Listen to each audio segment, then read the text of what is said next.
Assalamualaikum warahmatullahi wabarakatuh dan selamat sejahtera. Okey, untuk video ni cikgu akan terangkan tentang bab 10 pengangkutan dalam manusia dan haiwan. Kita akan masuk topik 10.5 kumpulan darah manusia. So, dalam topik ni cikgu akan mengajar tentang kumpulan darah ABO. Okey. Kemudian kita akan hubung kait kumpulan darah ABO ni dengan pendermaan darah. Okey. Yang ketiga, faktorisis. Okey, faktorisis tu positif ke, darah positif ataupun darah negatif. Okey. Yang keempat, menakul faktorisis yang tidak sepadan terhadap kehamilan. Okey, pertama sekali awak kena tahu tentang jenis darah lah. Okey, kumpulan darah kita. Kumpulan darah awak tahu tak darah apa? Darah manusia ni dia dikelaskan kepada 4 kumpulan. Ada kumpulan darah A, B. Okey, jadi keserasian darah ni sebenarnya boleh ditentukan melalui 2 cara. Melalui kumpulan darah ataupun faktor research. Okey, kita pergi dulu pada cara yang pertama untuk menentukan keserasian penderma darah kita. Okey, faktor yang pertama adalah kumpulan darah manusia. Jadi jenis-jenis kumpulan darah manusia ni ada 4, ada darah A, darah B, darah AB dan juga darah O. So darah ni ditentukan berdasarkan sistem ABO, pengkelasan darah ni. Okey. Yang kedua, kita cuba pula hubung kait antara darah ABO dengan pendermaan darah. Pendermaan dan penerimaan darah adalah berdasarkan kesesuaian kumpulan darah penderma dan juga penerima. Tak boleh satu, dia kena dua-dua, kena serasi. Okey, pemindahan daripada seorang penderma kepada seorang penerima kena ambil kira jenis kumpulan darah penderma dan penerima. Kalau dua-dua penderma dan penerima tak sepadan, sel darah penerima akan mengalami pengaglutinan, okey, iaitu penggumpalan. Okey, dan akan menyebabkan kematian kalau penggumpalan darah ini terjadi. Jadi perbezaan kumpulan darah manusia ni dia bergantung kepada kehadiran molekul protein tertentu pada darah manusia tu dia ikut antigen dan antibody dalam darah manusia. So antigen ni terdapat dalam permukaan eritrosit, iaitu sel darah merah. Antibody pula terdapat dalam plasma darah. Yang globulin tu kamu dah belajar sebelum ni. Okay. Antigen ni dia bertindak sebagai pemberi signal. Okay. Antigen yang ni. Dia akan bagi signal jika ada kehadiran unsur-unsur asing. Okay. Dan dia akan menyebabkan tindak balas imun tubuh. Jadi bila antigen detect ada unsur asing, badan akan menghasilkan antibody. Dekat globulin tu lah akan hasilkan antibody. Antibody tu dia akan bertindak secara spesifik terhadap antigen tertentu. Sebagai contoh, kalau antigen A, antibody anti-A yang akan bertindak. Kalau antigen B, anti-B yang akan bertindak. Bila antibody dia kesan antigen tu, dia akan bertindak balas lah terhadap eritrosit. Jadi eritrosit tu, sel darah merah tu akan tergumpal. Ini kita sebut sebagai pengaglutinan. Okey, ini gambar contoh kesan darah penderma yang tak sepadan dengan darah penerima. Yang ini contohlah, kalau sel darah merah ni, antigen ni, dia menghasilkan antibody, jadi akan berlaku penggumpalan darah, iaitu pengaglutinan. Dia akan tergumpal darah tu. Okey. Bagaimana pengaglutinan ini boleh berlaku? Kerana penerima mempunyai antibody dalam serum darah. Penerima. Okey, boleh bertindak balas terhadap antigen pada sel darah merah seorang penderma. Okey, antibody daripada penerima. So dia bertindak balas pada antigen penderma. Okey. Antibody ni akan melawan antigen yang spesifik. Macam cikgu cakap tadi, antibody A daripada penerima akan melawan antigen A daripada seorang penderma. Maka darah penerima ni akan tergumpal. Okey, pengaglutinan. Okey, jadi penerima boleh mati. Okey, mari kita analisis. Okey, kita hanya ada dua jenis antigen. Antigen ni ada dekat mana? Ada pada eritrosit, sel darah merah. Ada antigen A, ada antigen B. Dekat dalam plasma darah pula, ada dua jenis antibodi yang bertindak balas terhadap antigen, iaitu anti-A dan anti-B. Sekali lagi cikgu ingatkan, antibodi ni dia bertindak balas secara spesifik.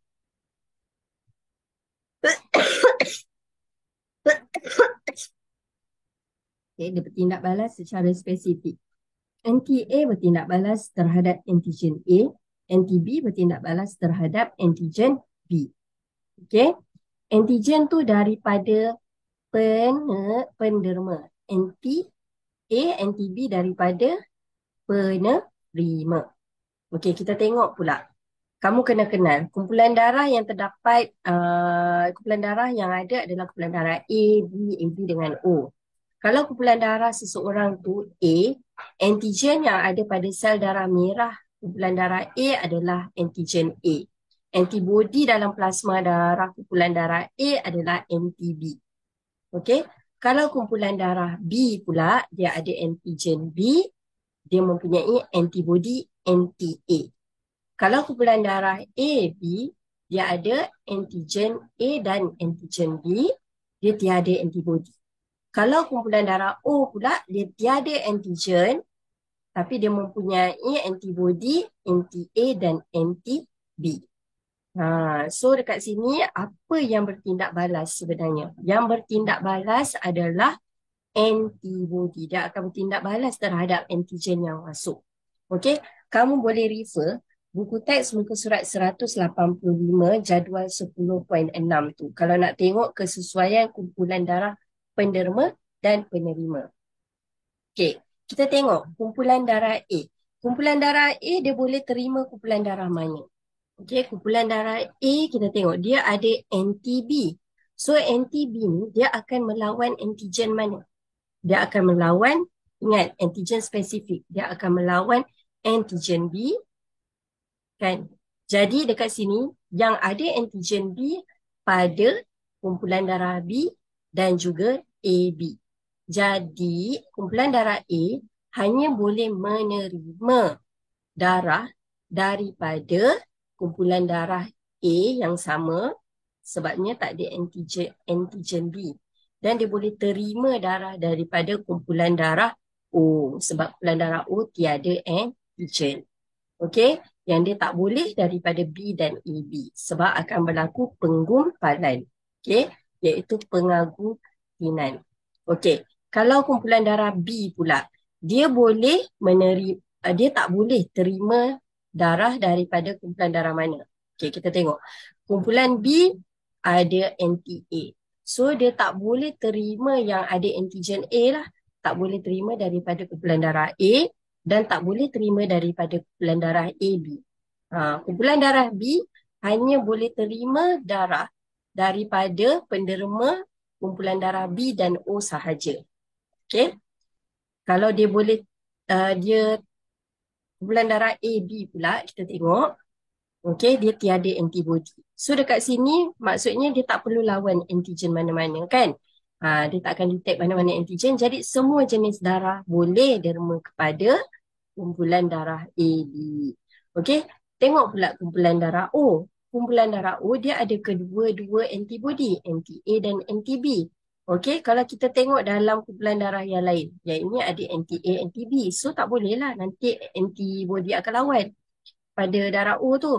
Ni ada antigen B, tak boleh juga. Ni ada antigen A, tak boleh juga.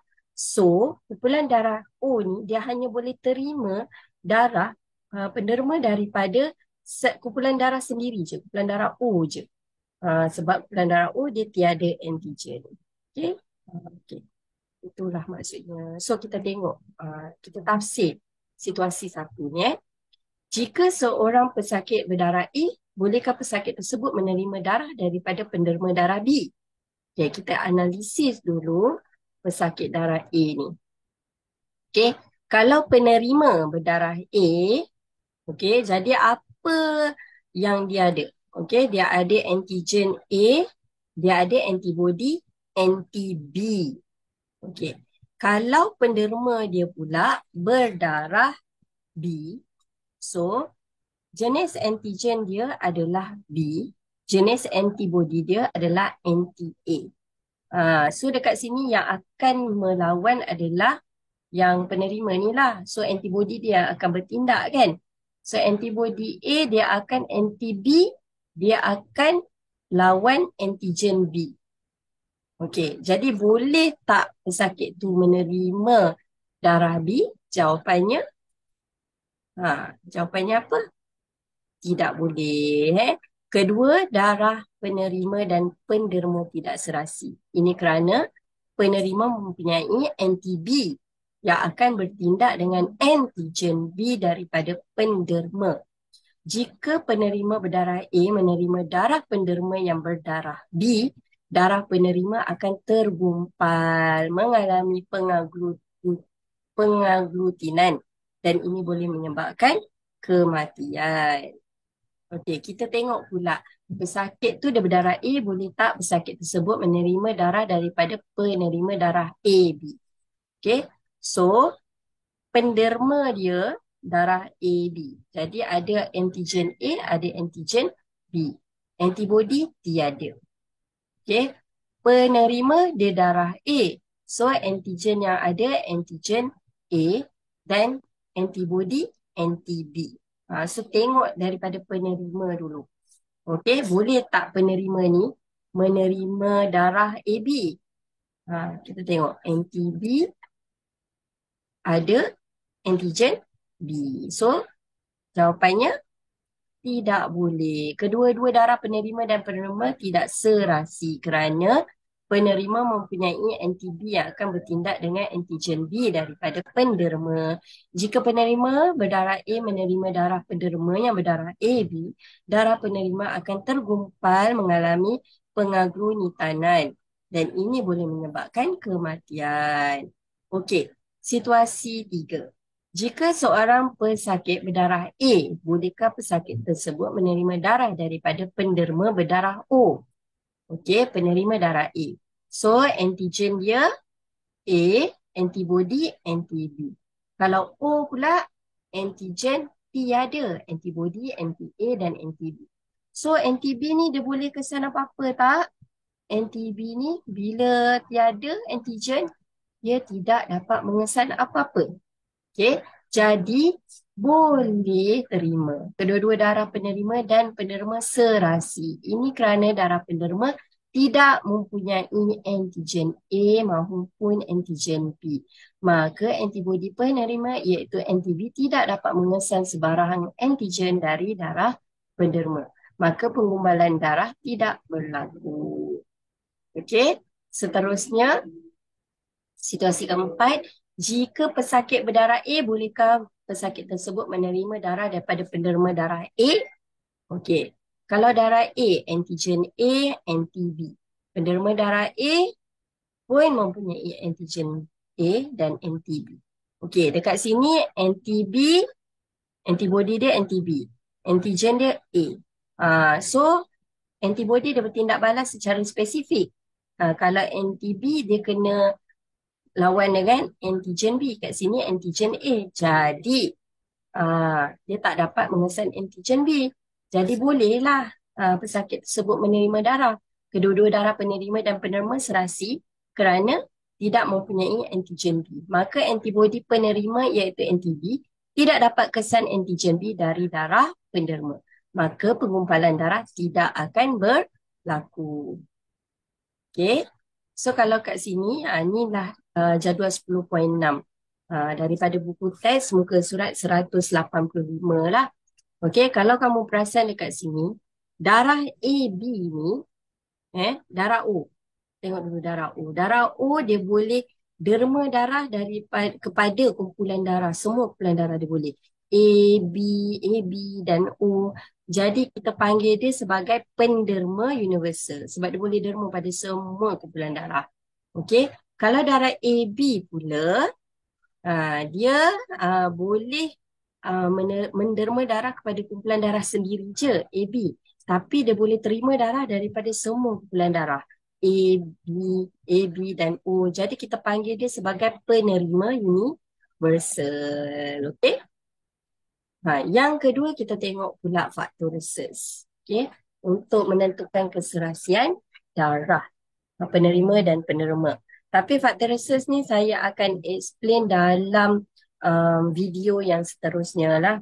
Okey, supaya video tu tak panjang sangat. Okey, sampai sini saja yang cikgu nak explain tentang keserasian darah mengikut faktor yang pertama iaitu jenis darah, jenis kumpulan darah. Okey, Assalamualaikum dan selamat sejahtera.